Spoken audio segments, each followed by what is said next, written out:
டக்கோ piece original சின் இந்த அனிமியோட 4த் episode தான் release ஆயிருக்கு. அதோட தமிழ் எக்ஸ்ப்ளனேஷன் தான் நம்ம இந்த வீடியோல பார்க்க போறோம். This is RG. வாங்க வீடியோக்குள்ள போலாம். 俺の名はエレン・イエーガー。ஃபர்ஸ்ட் சீன்லேயே 3 பேர் நடந்து போயிட்டுருக்காங்க. அப்போ டக்கோபி ஏதோ சொல்லணும்னு நினைக்குது. அதுக்குள்ளே ஆசுமா ஃபோன் எடுத்து காமிச்சு, போலீஸ் வந்து டெட் பாடியை கண்டுபிடிச்சிட்டாங்க, நம்ம மாட்டிக்க போகிறோம் அப்படின்னு புலம்பிட்டு போயிட்டுருக்கான். வீட்டுக்கு போகிறப்பலாம் அவங்க என்னென்ன சொன்னாங்க நியூஸில் அப்படிங்கிறத யோசிச்சுட்டே போயிட்டுருக்கான். வீட்டுக்கு போனோன்னே கதவை திறக்க பார்க்குறப்ப அவன் அண்ணன் அந்த சைட்லேருந்து திறந்துருவான். அதை பார்த்துட்டு பயந்துட்டு அவன் அண்ணனும் கேட்குறான், ஏன்டா என்னாச்சு, ஏன் இப்படி பயப்படுற அப்படின்னு சொல்லிட்டு. நான் அந்த மாதிரி வேலைக்கு போகிறேன் அப்படின்னு அவன் சொல்லி வாய மூடுறதுக்குள்ள சரி நான் பார்த்துக்கிறேன் அப்படின்னு ஓடி போயிடுறான் ஆசுமா வீட்டுக்குள்ளே. அதுக்கப்புறம் மறுநாள் போலீஸ் வந்து கிளாஸ் ரூமில் வந்து இந்த மாதிரி உங்களோட ஃப்ரெண்டு இறந்துட்டாங்க, அந்த பொண்ணை பற்றி ஏதாவது தெரியும்னா சொல்லுங்கள், உங்களுக்கு வேறு ஏதாவது விஷயம் தெரிஞ்சாலும் என்கிட்ட சொல்லுங்கள் அப்படின்னு போலீஸ் சொல்லிட்டு இருக்காரு. அங்கே பசங்க எல்லாருமே அதை பற்றி பேசிகிட்டு இருக்காங்க. ஒரு சில பேர் ஷாக்கில் இருக்காங்க. ஆனால் ஆசுமா மட்டும் அப்படியே வேர்த்து அதுலேயே குளிச்சிடுறான் பயத்தில். இவனே பயந்து காட்டி கொடுத்துருவான் போல். அதுக்கப்புறம் கிரவுண்டில் வந்து புலம்பிக்கிட்டு இருக்கான். ஃபிங்கர் பிரிண்ட் மாட்டிப்போமா, இல்லை வேறு ஏதாவது விஷயத்தில் மாட்டிப்போமா, மாட்டிக்க மாட்டோம்ல, நம்ம நல்லா இருப்போம்ல, எதுவும் மாட்டிக்க மாட்டோம்ல அப்படின்னே சொல்லி திரும்பி திரும்பி சொன்னதையே சொல்லிகிட்டு இருக்கான். அப்போ டக்கோபி சொல்லுது, நம்ம இதை பற்றி கொஞ்சம் பேசணும் அப்படின்னு. அப்போ என்ன பேச போகிற, அதான் டெட் பாடியே கண்டுபிடிச்சிட்டாங்களே, இதுக்கப்புறம் பேசி என்ன பண்ண போகிற, லூசு மாதிரி பேசாத அப்படின்னு சொல்லிட்டு அதை பிடிச்சி கண்டமேனிக்கு திட்டுறான். டக்கோபி அதுக்கப்புறம் சொல்லுது, அவங்க அம்மாவும் அப்பாவும் ரொம்ப கஷ்டப்படுறாங்க, அவங்க வந்து என்னை கண்டுபிடிச்சிட்டாங்க, இந்த மாதிரி நம்ம வந்து அவங்கள்ட்டேருந்து மறைக்கிறதுக்கு பதிலாக அவங்க அம்மா கிட்ட நம்ம உண்மையை சொல்லிடலாம் அப்படின்னு டக்கோபி சொல்லுது. அப்போ ஆசுமா இவன் சொல்கிறதும் கரெக்டு தான் அப்படின்னு யோசிக்கிற டைமில் சிசுகா உடனே, நம்ம எப்போ சம்மர் பிரேக்குக்கு பிளானே போடலை, போகிறோமா இல்லையா, நீ தானே சொன்ன நம்ம போகிறோம், டோக்கியோ போய் நம்ம சப்பியை கூட்டிகிட்டு வர போகிறோம்னு சொன்னீல, இப்போ என்ன இப்படி பேசுகிற, மறந்துட்டியா அப்படின்னு சொல்லி சிசுகா பேசிக்கிட்டே ஒரு மாதிரி லுக் விட்றா. பயம் வாங்கிடுறான். இவனும் சரி போகலாம், நம்ம வந்து புல்லட் ட்ரெயினில் போகிறதுக்கான ஷெடியூலை போடுவோம் அப்படின்னு சொல்லிட்டு வீட்டுக்கு போய் அதுக்காக பிளான் பண்ணிட்டு இருக்கான். நம்ம தான் இந்த பிளானை நம்ம போட்டோம், நம்ம தான் அவளுக்கு ஹெல்ப் பண்ணுறோன்னு சொன்னோம், ஸோ நம்ம பாதியிலே விட்டக்கூடாது, ஸோ நம்ம எந்த ஒரு தப்பும் பண்ணிடக்கூடாது, இது வரைக்கும் பண்ண தப்பு எல்லாத்தையும் சரி பண்ணணும், இனிமேல் பர்ஃபெக்டாக பண்ணணும் அப்படின்னு யோசிச்சுட்டு இருக்கான். அப்போ அவன் அண்ணன் வந்து உள்ளே வரான். பார்த்துட்டு என்ன ஆச்சு அப்படின்னு கேட்குறப்ப, சாரி நான் கதவை தட்டாமல் வந்துட்டேன், என்ன படிச்சிட்டு இருக்கியா சீரியஸா அப்படின்னு சொல்லி கேட்டுட்டு இருக்கப்ப அவன் மறைக்கிறான். புக்கை வச்சு மறைச்சிட்டு, இல்லை ஒன்றும் இல்லை அப்படின்னு திரும்புகிறப்ப அந்த ஃபோன் வந்து அவன் அண்ணன் காலில் போய் விழுந்துடுது. அதை அவன் எடுத்து கொடுக்க வரான். இப்போ இவன் அண்ணன் வந்து இவன் அண்ணனுக்கு தெரிஞ்சா என்ன ஆகும் அப்படின்னு சொல்லிட்டு இவனே யோசிச்சு பார்க்குறான். நீ எப்படி சாதாரணமாக படிச்சுட்டு இருக்க, உன் கிளாஸில் ஒரு பொண்ணு இறந்துருக்கு, உன்னோட கூட படித்த பொண்ணு இந்த மாதிரி இருக்கே, உனக்கு அதுக்கு ஏதாவது சம்மந்தம் இருக்கா, அந்த மாதிரி அவன் பேசுகிற மாதிரி இவனே இமேஜின் பண்ணிக்கிறான். அது சடனாக அவன் அண்ணன் போய் அதை பற்றி எதுவுமே கவலைப்படல, அவன் அப்படியே ஃபோனை வச்சுட்டு நிற்கிறான். ஏதாவது சொல்லணும்னா சொல்கிறா அப்படின்னு அவன் அண்ணன் கேட்குறான். இவன் வந்து ஒன்றும் இல்லை அப்படின்னு சொல்லிட்டு அந்த ரூமை விட்டு வெளில போயிடுறான். மறுநாள் பார்த்தீங்கன்னா போலீஸ் வந்து இந்த ஸ்கூல் பசங்கள்லாம் விசாரிக்கிறப்ப அதில் அந்த மரினா கூட ஃப்ரெண்ட்ஸாக இருக்குங்களா, அதுங்க வந்து சொல்லுதுங்க, பாவம் மரினா, அவ வந்து ஒரு கொஞ்ச நாளாவே ஒரு மாரி தான் நடந்துகிட்டு இருந்தா. ஏன்னு தெரியல. யாராவது மிரட்டியிருக்கணும், இல்ல ஏதாவது நடந்திருக்கணும் அப்படின்னோனே, "அப்படி யார் மிரட்டுவா?" அப்படின்னு சொல்லி போலீஸ் கேட்குறாங்க. "வேற யாரு? அந்த சிசுகா தான்." அப்படின்னோனே, சிசுகா வீட்டுக்கு போய் போலீஸ் கேட்குறாங்க. இவ வந்து எதுவுமே சொல்லல. அத வந்து ஆசுமா கிட்ட சொல்றா. "நான் வந்து நீ சொன்ன மாரி எதுவுமே சொல்லல. எது கேட்டாலுமே தெரியல, தெரியலன்னு சொல்லிட்டேன்." அப்படின்னு சொல்றான். ஆசுமா என்ன சொல்றான்னா, "ஆமா, போலீஸும் வந்து இது யாரோ பெரியவங்க தான் பண்ணியிருக்காங்கன்னு நெனச்சிட்டு இருக்காங்க. ஸோ, நமக்கு எந்த ஒரு பிரச்சனையும் இல்ல." அப்படின்னு ஆசுமா சொல்றான். அப்ப சிசுகா கேட்குறா, "இந்த வாட்டி நம்ம சம்மர் பிரேக்ல கரெக்ட்டா போயிடலாம்ல?" அப்படிங்கிறா. போயிடலாம்." அப்படின்னு சொல்லிட்டு இவன் எக்ஸாம் ஹால்லயும் போய் இதையே யோசிச்சுக்கிட்டு இருக்கான். இவ சொன்னதையே யோசிச்சுக்கிட்டு இருக்கான். நம்ம என்னென்ன பண்ணணும்னு யோசிச்சுக்கிட்டு, ஆன்ஸர் எல்லாம் ஒழுங்காவே எழுதல அவன். டைம் அப்போ ஆயிடுது. பேப்பர வாங்கிட்டு போயிடுறாங்க. வீட்ல பார்த்தீங்கன்னா, இவன் ஒரு 54 மார்க் தான் எடுத்திருப்பான். வீட்டுக்கு போயிட்டு ஒரு மாரி உறைஞ்சு உட்காந்துருப்பான். அவங்க அம்மா என்ன சொல்ல போறாங்கன்னு. இவன் ஏற்கனவே அவங்க அண்ணன விட மார்க் கம்மியா எடுக்குறான் அப்படிங்கிறதுக்காக தான் வீட்ல கொஞ்சம் வந்து ஒரு மாரி ஸ்ட்ரிக்ட்டா நடந்துப்பாங்க. இவன் ஏற்கனவே எடுத்த மார்க்க விட இன்னும் கம்மியா எடுத்துட்டானா, ஸோ ஏதோ நடக்க போகுது அப்படிங்கிற மைண்ட் செட்லயே உட்காந்துருப்பான். அவங்க அம்மா அந்த பேன் கேக் செஞ்சுட்டு வந்து குடுப்பாங்க. குடுத்துட்டு சாப்பிடும்பாங்க. இவனும் என்ன இப்படி சொல்றாங்களே அப்படின்னு சொல்லிட்டு, என்ன புரிஞ்சுக்கிட்டீங்களா? அப்படிங்கிற மாரி இவன் பார்ப்பான். அப்ப சொல்லிருவாங்க, இனிமே நான் உன்ன பத்தி கவலைப்பட போறது கிடையாது. நீ இனிமே சுதந்திரமா இருக்கலாம். நீ என்ன வேணாலும் மார்க் எடு. நீ எப்படி வேணாலும் இருந்துக்க. என்ன வேணாலும் பண்ணு. நான் உன்ன பத்தி கொஞ்சம் கூட கவலையே பட போறது கிடையாது. அப்படின்னு சொல்லிட்டு போயிடுறாங்க. நல்லா சாப்பிட்டு என்ஜாய் பண்றா அப்படின்ட்டு போயிடுறாங்க. இவனால எதுவுமே பேச முடியல. அந்த பேன் கேக்கையும் அவன் சாப்பிடல. ஒரு மாரி அழுதுகிட்டே கிரவுண்டுக்கு போறான்.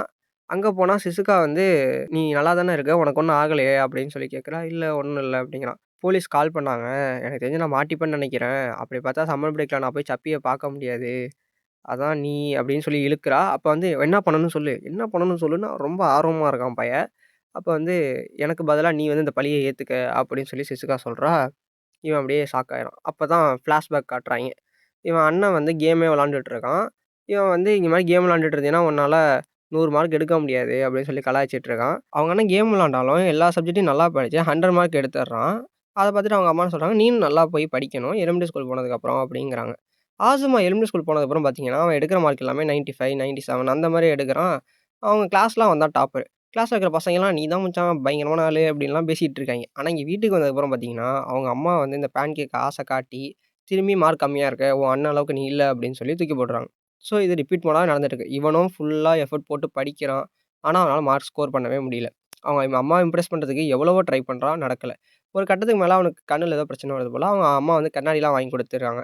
சரி எனக்காக தானம்மா அப்படின்னு சொல்லிட்டு அவன் ஆசையா கேட்கறான். அது உன் படிப்புக்கு யூஸ் ஆகும்னு தான் குடுக்குறேன் அப்படிங்கிற மாரி சொல்லுவாங்க. இது கன்டினியூவா நடந்துகிட்டே இருக்கு. ஒவ்வொரு கண்ணாடி வாங்கி குடுத்ததுக்கு அப்புறமும் அவனால ஒழுங்கா படிக்க முடியல. ஸோ அவன் வந்து அத நெனச்சு நெனச்சு ஒரு மாரி டிப்ரஸ் ஆகுறான். ஏன்னா அவங்க வீட்ல வந்து ஒரு இதாவே நடத்த மாட்றாங்க அவன. அவன் எப்ப ஸ்கூல் சேர்ந்தானோ அதுக்கப்புறத்துலேருந்தே அவன் மேல அவங்க பாசமே காட்டல. ஸோ அதுவே அவனுக்கு ஒரு மாரி பெரிய வருத்தமா இருந்திருக்கு. ஒரு டைம்ல அந்த மாரி நடக்கிறப்ப தான் அவங்க அண்ணன் வந்து தனியா ஒரு பார்ட் டைம் ஜாப் பார்த்துட்டு அங்க வேலைக்கு போறாங்கிறப்ப அவங்க அம்மாக்கு அது பிடிக்கல. ஒரு வேள பையன் தனியா போய் சம்பாரிச்சுட்டா அவன் வந்து கெட்டு போயிருவானோ! அப்படிங்கிற மாரி ஒரு மைண்ட் செட்ல இருந்திருக்காங்க. இவன் என்ன யோசிச்சான்னா, சரி இதான் நமக்கு கிடைச்ச சான்ஸு. அவன் எப்படியும் போய் நல்லா பசங்களோட சேர்ந்து ஊர் சுத்திக்கிட்டு நாசமா போயிருவான். ஸோ இந்த டைம நம்ம கரெக்ட்டா யூஸ் பண்ணிக்கிட்டோம். மொத்த ஹோப்பையும் என் மேல வைக்கணும். அவங்க வந்து என்ன தான் நம்பணும் அப்படிங்கிற மாரி இவன் யோசிக்கிறான். ஆனா அங்க நடந்ததே வேற. அவங்க அண்ணன் அவனுக்கு குடுத்த ஃப்ரீடத்த கரெக்ட்டா யூஸ் பண்ணி ஜாப் போயி அவன் மத்தவங்களுக்கு ஹெல்ப் பண்றது, அப்புறம் நல்ல ஃப்ரெண்ட் ஜோன மேக் பண்ணிக்கிறது, ஸ்போர்ட்ஸ்ல கலந்துக்கிறது, அதே டைம்ல மார்க்கும் நல்லா ஸ்கோர் பண்றதுன்னு எல்லாத்துலயுமே பெர்ஃபெக்ட்டா இருக்கான். இது இவனுக்கு பாசிட்டிவா அமையும்ன்னு பார்த்த டைம்ல அப்படியே நெகட்டிவா மாறிடுது. ஸோ எல்லாமே அவன் கரெக்ட்டா பண்ணவும், இவனுக்கு வந்து இது ரொன்னும் டிப்ரஸ் ஆயி, கான்சன்ட்ரேஷன் எல்லாமே போயிடுது. அவங்க அம்மா இன்னும் திரும்பி திரும்பி ஒரே விஷயத்த தான் பண்ணிட்டுருக்காங்க. குடுத்து குடுத்து இந்த பேன் கேக்க குடுத்து ஏமாத்துறது, ஒரு மாரி ரூடா பேசுறது. ஸோ இது மாரி நடந்துகிட்டு இருக்கு.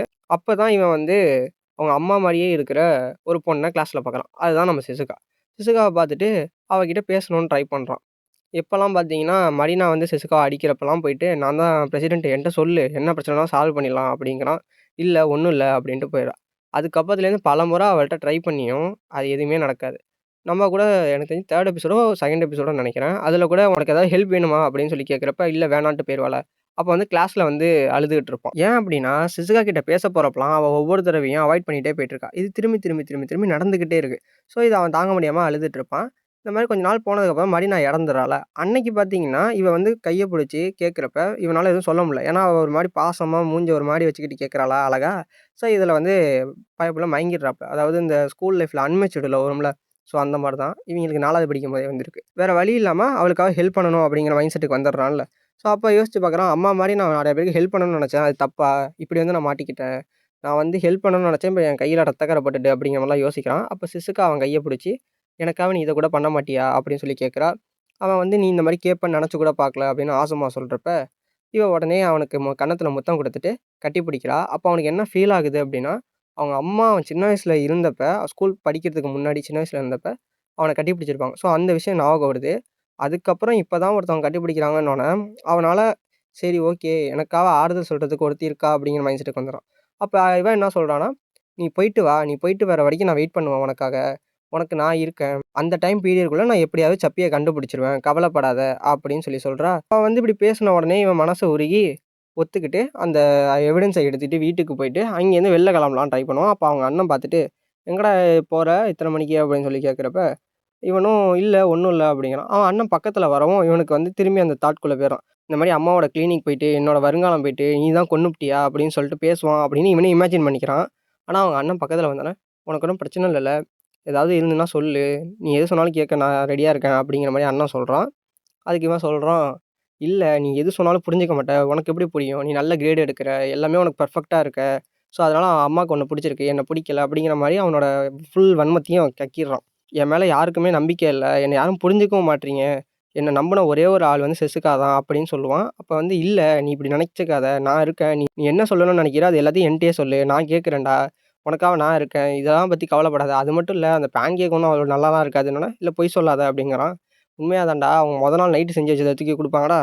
அது அந்த அளவுக்கு நல்லா இருக்காது. ஏன்னா அவங்களும் நல்லா உழைக்கிறாங்க. அவங்களும் டே அண்ட் நைட் போயிட்டுருக்காங்க. ஸோ அவங்களோட 2 குழந்தையும் நல்லா படிக்கணும் அப்படின்னு நெனைக்கிறாங்க. ஸோ அவங்கள தப்பா நெனைக்காத." அப்படின்னு இவனும் சொல்றான். அவங்க அண்ணன் வந்து பேசினது வந்து இவனுக்கு கொஞ்சம் ஆறுதலா இருந்துச்சா, "ஸோ நான் உன்ட்ட ஒண்ணு சொல்லணும்னு நெனைக்கிறேன்டா. அம்மா வந்து கண்ணாடி வாங்கி குடுத்தப்ப எனக்கு இந்த லென்ஸ் வந்து ஒழுங்கா சரியில்ல. ஆனா நான் வந்து இது சரியில்லன்னு என்னால வாய தொறந்து சொல்ல முடியல." அந்த இடத்துலயே ஆசுமா உட்காந்து அழுவ ஆரம்பிச்சுர்றான். அவங்க அண்ணனும் ஆறுதல் சொல்லிட்றான். ஸோ அடுத்த சீன்லயே பார்த்தீங்கன்னா, ஊர் மக்கள்லாம் பேசிக்கிறாங்க. இந்த மாரி "அந்த பையனா கொன்னது? என்ன சொல்றீங்க? இது எப்படி நடந்துக்கும்? அவன் நல்ல பையனாச்சே! இவன்லாம் பண்ண மாட்டானே!" அப்படிங்கிறாங்க. அவங்க கிளினிக் வந்து மூடியிருக்கு. அவங்க அம்மாவோட கிளினிக். ஸோ என்ன நடந்துச்சுன்னு தெரியல. நமக்கு அடுத்த எபிசோட்ல தெரியும். அந்த ஊர் மக்கள் எல்லாருமே இப்படி தான் பேசிக்கிறாங்க. ரூமர்ஸா பேசிக்கிறாங்க. இது வந்து அவனோட கிளாஸ்மேட் தானாமே அந்த பொண்ணு. அந்த கிளாஸ்மேட்டையே கொன்னுப்புட்டானா? எப்படி போலீஸும் இத நம்புறாங்களா அந்த சின்ன பையன் கொன்னத அப்படின்னு சொல்லிலாம் பேசிட்டு இருக்காங்க. இன்னொரு சீன்ல பார்த்தீங்கன்னா, இப்ப சிசுகா வந்து இதுக்கப்புறம் ஆசுமா நமக்கு வந்து யூஸ் ஆக மாட்டான். ஸோ அப்படின்னு சொல்லுவ. இனிமே நம்ம என்ன பண்ண போறோம்? நம்ம எல்லா உண்மையும் சொல்லிடுவோமா? அப்படின்னு சொல்லி டக்கோபி கேட்குது. என்னத்த பேசுற? அப்படின்னு சொல்லிட்டு சிசுகா பக்கத்துல வந்து நம்ம இப்ப டோக்கியோ போக போறோம் அப்படின்னு சொல்றா. அதோட இந்த எபிசோட் முடியுது. இதோட நம்ம இந்த வீடியோவ முடிச்சுக்கலாம். அடுத்த எபிசோட் நெக்ஸ்ட் வீக் வரும். அதையும் நான் தமிழ் எக்ஸ்ப்ளனேஷன் நம்ம சேனல்ல போடுவேன். மறக்காம பார்த்துருங்க. இது மாரி கன்டென்ட்க்கு நம்ம சேனல சப்ஸ்கிரைப் பண்ணி வச்சுக்கங்க. இந்த வீடியோ புடிச்சுச்சு அப்படின்னா லைக் பண்ணிடுங்க. Thank you.